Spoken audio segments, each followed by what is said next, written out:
ಬಣ ಬಡಿದಾಟ ಜೋರಾಗ್ತಾ ಇದ್ರು ಕೂಡ ಹೈಕಮಾಂಡ್ ಮಾತ್ರ ಫುಲ್ ಸೈಲೆಂಟ್ ಆಗಿದೆ. ಯಾವುದೇ ರೀತಿಯಾದಂತಹ ಪ್ರತಿಕ್ರಿಯೆಯನ್ನ ನೀಡ್ತಾ ಇಲ್ಲ.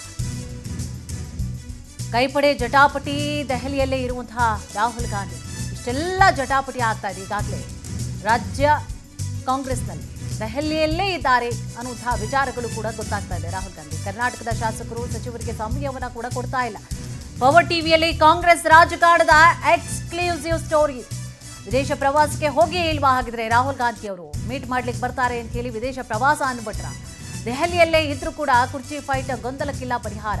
ಗೊಂದಲ ನಿವಾರಣೆಗೆ ಮನಸ್ಸು ಮಾಡ್ತಾ ಇಲ್ಲ ರಾಹುಲ್ ಗಾಂಧಿ ಅವರು. ಎಲ್ಲವನ್ನೂ ಕೂಡ ಮಲ್ಲಿಕಾರ್ಜುನ ಖರ್ಗೆ ಅವರ ಹೆಗಲಿಗೆ ಹಾಕಿದ್ದಾರೆ ರಾಹುಲ್ ಗಾಂಧಿ. ಆದ್ರೆ ರಾಹುಲ್ನತ್ತ ಬೊಟ್ಟು ಮಾಡ್ತಾ ಇದ್ದಾರೆ ಮಲ್ಲಿಕಾರ್ಜುನ ಖರ್ಗೆ ಅವರು. ಈ ಕಡೆ ಸಿದ್ದರಾಮಯ್ಯ ಅವ್ರನ್ನ ಕೇಳಿ ಹೈಕಮಾಂಡ್, ಡಿಕೆಶಿ ಅವ್ರನ್ನ ಕೇಳಿ ಹೈಕಮಾಂಡ್, ಇನ್ನು ಮಲ್ಲಿಕಾರ್ಜುನ ಅವರ ಖರ್ಗೆ ಅವರನ್ನು ಕೂಡ ಕೇಳಿ ಅವರು ಕೂಡ ಹೈಕಮಾಂಡ್ ಅಂತೇಳಿ ಎಲ್ಲರೂ ಕೂಡ ಹೈಕಮಾಂಡ್ ಕಡೆಗೆ ಬೊಟ್ಟು ಮಾಡ್ತಾ ಇದ್ದಾರೆ. ಬಟ್ ಇನ್ನು ರಾಹುಲ್ ಗಾಂಧಿ ಅಂತೂ ಯಾವುದೇ ವಿಚಾರಕ್ಕೆ ಸಂಬಂಧಪಟ್ಟ ಹಾಗೆ ಪ್ರತಿಕ್ರಿಯೆ ಕೊಡ್ತಾ ಇಲ್ಲ, ಬಂದವ್ರನ್ನು ಕೂಡ ಮೀಟ್ ಮಾಡ್ತಾ ಇಲ್ಲ. ಏನಿರಬಹುದು ಆಗಿದ್ರೆ ಅವರ ನಡೆ?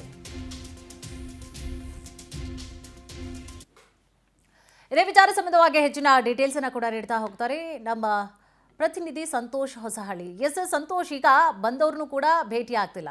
ಇಲ್ಲಿ ನೋಡಿದ್ರೆ ಎಲ್ಲರೂ ಕೂಡ ಹೈಕಮಾಂಡ್ ಕಡೆಗೆ ಬೊಟ್ಟು ಮಾಡ್ತಾ ಇದ್ದಾರೆ. ಬಟ್ ಅವರು ಯಾವುದೇ ರೀತಿಯಾದಂತಹ ಪ್ರತಿಕ್ರಿಯೆನ ಕೂಡ ರಾಹುಲ್ ಗಾಂಧಿ ಅವರು ನೀಡ್ತಾ ಇಲ್ಲ. ಎಲ್ಲೋ ಒಂದು ಕಡೆ ಬಹಳಷ್ಟು ಕುತೂಹಲವನ್ನ ಕೂಡ ಕೆರಳಿಸ್ತಾ ಇರುವಂಥದ್ದು ಇವರ ನಡೆ. ಇನ್ನು ಮಲ್ಲಿಕಾರ್ಜುನ ಖರ್ಗೆ ಅವರನ್ನು ಕೇಳಿದ್ರು ಕೂಡ ಎಸ್ ರಾಹುಲ್ ಗಾಂಧಿ ಅವರ ಕಡೆಗೆ ಅವರು ಬೊಟ್ಟು ಮಾಡ್ತಾ ಇರುವಂಥದ್ದು. ಏನಿರಬಹುದು ಇವರ ನಡೆ? ಏನಿದೆ ಮಾಹಿತಿ? ಕುಸುಮ, ಪ್ರಮುಖವಾಗಿ ಗಮನಿಸಬೇಕಾಗಿರುವಂಥ ವಿಚಾರ, ಈಗಾಗಲೇ ರಾಜ್ಯದಲ್ಲಿ ಕಾಂಗ್ರೆಸ್ ನಾಯಕರುಗಳ ಬಣ ಬಡಿದಾಟಗಳು ತೀವ್ರ ಹಂತ ತಲುಪುವಂತಹ ಸಾಧ್ಯತೆಗಳನ್ನು ಕಾಂಗ್ರೆಸ್ ಹೈಕಮಾಂಡ್ ಹಂತ ಹಂತವಾಗಿ ಗಮನಿಸ್ತಾ ಇದೆ. ಆ ಕಾರಣದಿಂದಾಗಿ ಇದೀಗ ಮಲ್ಲಿಕಾರ್ಜುನ್ ಖರ್ಗೆ ಸಂಪೂರ್ಣವಾಗಿ ರಾಜ್ಯದ ಕಾಂಗ್ರೆಸ್ನಲ್ಲಿ ಆಗ್ತಿರುವಂತಹ ಬೆಳವಣಿಗೆಗಳ ಬಗ್ಗೆ ಹದ್ದಿನ ಕಣ್ಣನ್ನು ಇಟ್ಟಿದ್ರು. ಹಾಗಾಗಿ ಕಳೆದ 2 ದಿನಗಳ ಹಿಂದಷ್ಟೇ ಬೆಂಗಳೂರಿಗೆ ತಲುಪಿದ್ದಂತಹ ಮಲ್ಲಿಕಾರ್ಜುನ್ ಖರ್ಗೆ ಬಹುತೇಕ ಮುಖ್ಯಮಂತ್ರಿ ಸೇರಿದಂತೆ ಹಲವು ಶಾಸಕರು ಸಚಿವರುಗಳನ್ನು ಭೇಟಿಯಾಗಿ ಕೆಲವೊಂದಿಷ್ಟು ಮಾತುಕತೆಗಳನ್ನು, ಅಭಿಪ್ರಾಯಗಳನ್ನು ಈಗಾಗಲೇ ಕಲೆ ಹಾಕಿದ್ದಾರೆ. ಆದರೆ ಈ ರೀತಿಯಾದಂತಹ ಬಣ ಬಡಿದಾಟಗಳು ಜೋರಾಗುತ್ತೆ ಅನ್ನುವಂಥದ್ದು ಕೂಡ ಗೊತ್ತಿದೆ. ಮತ್ತೊಂದು ಕಡೆಗೆ 2 ವರ್ಷ 6 ತಿಂಗಳು ಪೂರೈಸಿರುವಂತಹ ಸಿದ್ದರಾಮಯ್ಯ ನೇತೃತ್ವದ ಕಾಂಗ್ರೆಸ್ ಸರ್ಕಾರ ಇದೀಗ ತಮ್ಮ ಆ ಒಂದು ಅಧಿಕಾರ ಅವಧಿ ಸಿದ್ದರಾಮಯ್ಯನವ್ರದ್ದು ಮುಗಿತಾ ಬರ್ತಾ ಇದೆ ಅನ್ನೋದರ ಬಗ್ಗೆ ಚರ್ಚೆಗಳು ಕೂಡ ಜೋರಾಗ್ತಾ ಇದೆ. ಆ ಕಾರಣದಿಂದಾಗಿ ಡಿ.ಕೆ. ಶಿವಕುಮಾರ್ ಅವರು ಆ ಒಂದು ಸ್ಥಾನವನ್ನು ಅಲಂಕರಿಸಬೇಕು ಅನ್ನೋದರ ಬಗ್ಗೆ ಎಲ್ಲ ರೀತಿಯಾದಂತಹ ಕಸರತ್ತುಗಳನ್ನು, ಪ್ರಯತ್ನಗಳನ್ನು ಮಾಡ್ತಾ ಇದ್ದಾರೆ.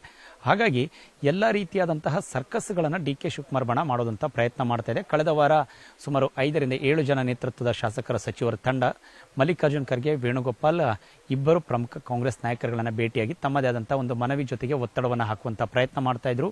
ಈ ಹಿಂದೆ ಸರ್ಕಾರ ರಚನೆ ಆಗುವಂಥ ಸಂದರ್ಭದಲ್ಲಿ ಯಾವ ರೀತಿಯಾದಂಥ ಒಪ್ಪಂದಗಳಾಗಿತ್ತು, ಆ ರೀತಿಯಾದಂಥ ಒಂದು ಒಪ್ಪಂದಗಳಿಗೆ ಬದ್ಧವಾಗಿ ಹೈಕಮಾಂಡ್ ನಡೆದುಕೊಳ್ಬೇಕು. ಜೊತೆಗೆ ಶಿವಕುಮಾರ್ ಅವರು ಕೂಡ ಪಕ್ಷವನ್ನು ಕಟ್ಟಿದ್ದಾರೆ, ಅಧಿಕಾರ ತರುವಲ್ಲಿ ಅವರು ಕೂಡ ಪಾತ್ರ ಇದೆ ಅನ್ನುವಂಥದ್ರ ಬಗ್ಗೆ ಮನವರಿಕೆ ಮಾಡುವಂತಹ ಪ್ರಯತ್ನವನ್ನು ಈ ಒಂದು ಬಣ ಮಾಡಿತ್ತು. ಈಗ ಬೆಂಗಳೂರಿನಿಂದ ಮತ್ತೊಂದು ಬಣ ದೆಹಲಿಗೆ ಬಂದಿರುವಂಥದ್ದು. ಆದರೆ ಆ ಬಣ ನೇರವಾಗಿ ರಾಹುಲ್ ಗಾಂಧಿ ಅವರನ್ನು ಭೇಟಿ ಮಾಡಬೇಕು, ವೇಣುಗೋಪಾಲ್ ಭೇಟಿ ಮಾಡಬೇಕು ಅನ್ನೋಂಥ ಪ್ರಯತ್ನವನ್ನು ಮಾಡ್ತಾ ಇದ್ದಾರೆ. ಆದರೆ ಎಲ್ಲವನ್ನು ಗಮನಿಸ್ತಿರುವಂತಹ ರಾಹುಲ್ ಗಾಂಧಿ ದೆಹಲಿಯಲ್ಲೇ ಇದ್ದಾರೆ. ದೆಹಲಿಯಲ್ಲೇ ಇದ್ದುಕೊಂಡು ಕರ್ನಾಟಕನ ಹೊರತುಪಡಿಸಿ ಉಳಿದ ಎಲ್ಲ ರಾಜ್ಯಗಳ ಪ್ರಮುಖ ಒಬಿಸಿ ನಾಯಕರುಗಳಿರ್ಬೋದು ಅಥವಾ ಕಾಂಗ್ರೆಸ್ನಲ್ಲಿ ಇರುವಂತಹ ಪ್ರಮುಖ ಒಬಿಸಿ ನಾಯಕರುಗಳ ಸಭೆಯನ್ನು ಕೆಲ ಕ್ಷಣಗಳ ಹಿಂದಷ್ಟು ಕೂಡ ನಡೆಸಿರುವುದರ ಬಗ್ಗೆ ಮಾಹಿತಿ ಲಭ್ಯವಾಗ್ತಿರುವಂಥದ್ದು. ಆದರೆ ಕರ್ನಾಟಕದ ಯಾವುದೇ ಒಬ್ಬ ನಾಯಕರನ್ನು ಕೂಡ ಭೇಟಿ ಮಾಡುವಂತಹ ಮನಸ್ಸನ್ನು ರಾಹುಲ್ ಗಾಂಧಿ ಸದ್ಯಕ್ಕೆ ಮಾಡ್ತಾ ಇಲ್ಲ. ಎಲ್ಲವನ್ನು ಕೂಡ ಖರ್ಗೆ ಅವರ ಹೆಗಲಿಗೆ ಹೊರಿಸಿರುವಂಥದ್ದನ್ನು ಇಲ್ಲಿ ಗಮನಿಸಬೇಕಾಗುತ್ತೆ. ಆದರೆ ಖರ್ಗೆ ಅವರಿಗೆ ಇದನ್ನು ನಿಭಾಯಿಸುವಂಥ ಸಾಮರ್ಥ್ಯ ಆಗ್ತಾ ಇಲ್ವಾ? ಎಐಸಿಸಿ ಅಧ್ಯಕ್ಷರು ಕೂಡ ಆಗಿದ್ದಾರೆ, ಇಷ್ಟು ವರ್ಷಗಳ ಅನುಭವ ಇದೆ, ಕರ್ನಾಟಕದ ಬಗ್ಗೆ ಸಂಪೂರ್ಣ ಚಿತ್ರಣವಿದೆ, ರಾಜಕೀಯ ಚಿತ್ರಣವಿದೆ. ಕೇವಲ ಕಾಂಗ್ರೆಸ್ ಮಾತ್ರವಲ್ಲ, ಉಳಿದ ಎಲ್ಲ ಪಕ್ಷದ ನಾಯಕರುಗಳ ಬಗ್ಗೆ ಕೂಡ ಅವರಿಗೆ ಯಾವ ರೀತಿಯಾದ ನಡವಳಿಕೆಗಳನ್ನು ತೆಗೆದುಕೊಳ್ಬಹುದು, ಯಾವ ನಡೆಗಳು ತೆಗೆದುಕೊಳ್ತಾರೆ.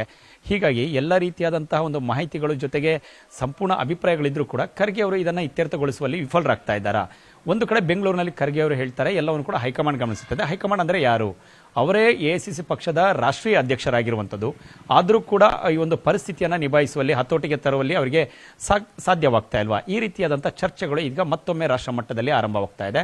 ಹಾಗಾಗಿ ಇದೆಲ್ಲದಕ್ಕೂ ಕೂಡ ಅಂಕುಶ ಹಾಕಬೇಕು ಅಂತ ಹೇಳಿದ್ರೆ ಕಾಂಗ್ರೆಸ್ನಲ್ಲಿರುವಂತಹ ಪ್ರಮುಖ ನಾಯಕರಲ್ಲಿ ಮಲ್ಲಿಕಾರ್ಜುನ್ ಖರ್ಗೆ, ರಾಹುಲ್ ಗಾಂಧಿ, ವೇಣುಗೋಪಾಲ್ ಹಾಗೂ ಸುರ್ಜೇವಾಲಾ ಈ 5 ಜನರ ನೇತೃತ್ವದ ತಂಡ ಎಷ್ಟರ ಮಟ್ಟಿಗೆ ನಿರ್ಧಾರವನ್ನು ತೆಗೆದುಕೊಳ್ಳುತ್ತೆ, ಅದನ್ನು ಸಂಪೂರ್ಣವಾಗಿ ಮಾಹಿತಿಗಳನ್ನು ಸೋನಿಯಾ ಗಾಂಧಿ ಅವರ ಒಂದು ಅಂಗಳಕ್ಕೆ ತೆಗೆದುಕೊಂಡೋಗಿ ಅಲ್ಲಿ ಒಂದು ಅಂತಿಮ ನಿಲುವುಗಳನ್ನು ತೆಗೆದುಕೊಳ್ಳುವಂಥ ಸಾಧ್ಯತೆಗಳನ್ನು ಮುಂದಿನ ದಿನಗಳಲ್ಲಿ ನಿರೀಕ್ಷೆ ಮಾಡಬಹುದು. ಆದರೆ ಅದಕ್ಕೂ ಮುಂಚಿತವಾಗಿ ನಡೀತಿರುವಂತಹ ಬೆಳವಣಿಗೆಗಳಿಂದ ಕರ್ನಾಟಕದಲ್ಲಿ ಶಿವಕುಮಾರ್ ಅವರನ್ನ ಸಿಎಂ ಮಾಡಬೇಕು ಅನ್ನೋದರ ಬಗ್ಗೆ ಈ ರೀತಿಯ ಒತ್ತಡಗಳಿರ್ಬೋದು. ಜೊತೆಗೆ ಶಾಸಕರುಗಳ ಪರೇಡ್ ಏನಿದೆ ದೆಹಲಿಗೆ, ಇದು 2ನೇ ಟೀಮ್ ಬರ್ತಾ ಇದೆ. ಬಹುತೇಕ ಸಂಜೆ ವೇಳೆಗೆ 3ನೇ ಟೀಮ್ ಬರುವಂಥ ಸಾಧ್ಯತೆಗಳನ್ನು ನಿರೀಕ್ಷೆ ಮಾಡಬಹುದು. ಇದೆಲ್ಲದರಿಂದ ಬಚಾವಾಗಬೇಕು ಅನ್ನುವಂಥದ್ರ ಬಗ್ಗೆ ಕಾರಣಕ್ಕೋಸ್ಕರನೇ ರಾಹುಲ್ ಗಾಂಧಿ ವಿದೇಶದಲ್ಲಿ ಇದ್ದಾರೆ ಅನ್ನೋದರ ಬಗ್ಗೆ ಮಾಹಿತಿಗಳು ಈಗಾಗಲೇ ಕರ್ನಾಟಕದಲ್ಲಿ ಹರಿದಾಡ್ತಾ ಇದೆ. ಹಾಗಾಗಿ ಕೆಲವೊಂದಿಷ್ಟು ಜನ ದೆಹಲಿಗೆ ಬರೋದಕ್ಕೂ ಕೂಡ ಹಿಂದೇಟನ್ನು ಹಾಕ್ತಾ ಇದ್ದಾರೆ. ಜೊತೆಗೆ ರಾಹುಲ್ ಗಾಂಧಿ ಸಹಜವಾಗಿ ಅಪಾಯಿಂಟ್ಮೆಂಟನ್ನು ಕೊಡಬೇಕಾಗತ್ತೆ ಬಂದರೆ, ಯಾಕೆಂದರೆ ಕರ್ನಾಟಕದಲ್ಲಿ ಈ ಒಂದು ಹೀಟಪ್ ಈಗಾಗಲೇ ಶುರುವಾಗಿದೆ. ಈ ಒಂದು ಕುರ್ಚಿ ಬದಲಾವಣೆ ಇರ್ಬೋದು, ಜೊತೆಗೆ ಸಚಿವ ಸಂಪುಟ ವಿಸ್ತರಣೆ, ಹೀಗೆ ನಾನಾ ರೀತಿಯಾದಂಥ ಕಸರತ್ತುಗಳು ನಡೀತಾ ಇದೆ. ಹಾಗಾಗಿ ಇದೆಲ್ಲದರಿಂದ ತಪ್ಪಿಸಿಕೊಳ್ಳುವಂಥ ಪ್ರಯತ್ನ ಇದೀಗ ರಾಹುಲ್ ಗಾಂಧಿ ಮಾಡ್ತಿರುವಂಥ ತಂತ್ರಗಾರಿಕೆ. ಮತ್ತೊಂದು ಕಡೆಗೆ ಮಲ್ಲಿಕಾರ್ಜುನ್ ಖರ್ಗೆ ಅವರೇ ಖುದ್ದಾಗಿ ಇದನ್ನು ನಿಭಾಯಿಸಲಿ, ಅವರಿಗೆ ಈ ರಾಜ್ಯದ ಬಗ್ಗೆ ಅರಿವಿದೆ ಅನ್ನೋದ್ರ ಬಗ್ಗೆ ಎಲ್ಲವನ್ನು ಕೂಡ ತಾಳ್ಮೆಯಿಂದ ನೋಡುವಂಥ ಪ್ರಯತ್ನ ರಾಹುಲ್ ಗಾಂಧಿಯದ್ದು. ಥ್ಯಾಂಕ್ ಯು ತಮ್ಮೆಲ್ಲ ಮಾಹಿತಿಗಾಗಿ.